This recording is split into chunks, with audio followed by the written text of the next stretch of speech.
Diversity is acknowledging that your definition of work-life balance is not superior, neither inferior to someone else's. For example, if you happen to be from the Generation X or a baby boomer, your work-life balance is like this. I wake up at around 6 or 5 a.m. I spend some personal time during breakfast. I read the newspaper. And then I go to work at 8 o'clock. And then I have lunch. I work again. And then when I exit the office doors or I leave my Zoom call, personal life steps in.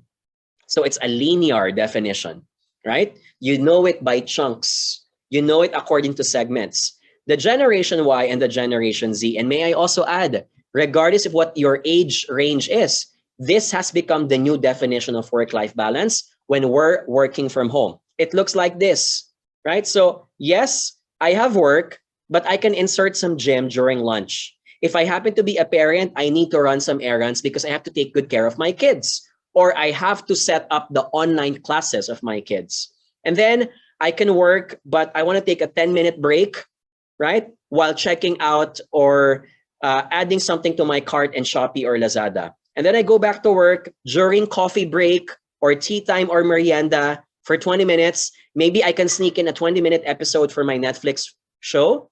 And then I go back to work, I have dinner, and because I still have assignments and projects to work on, I will ask my friends to be on a Zoom call, looking at each other, chatting while we're working and crunching some slides or PowerPoint, right?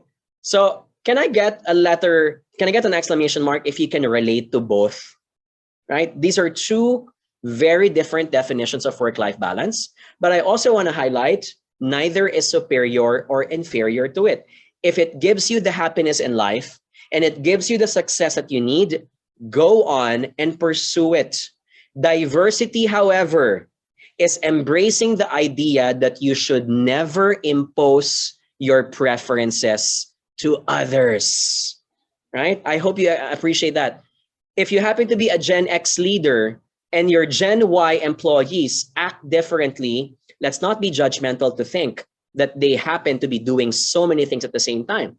If it works for them because they have been socialized growing up with that kind of technology, as long as they get the job done, so be it. Similarly, if you happen to be a Generation Y, don't judge thinking that the Generation X are having less fun. You don't know what fun is for different people, right? So diversity is saying, what can I do to optimize the job output of my people if their definition of work-life balance is X, Y, and Z?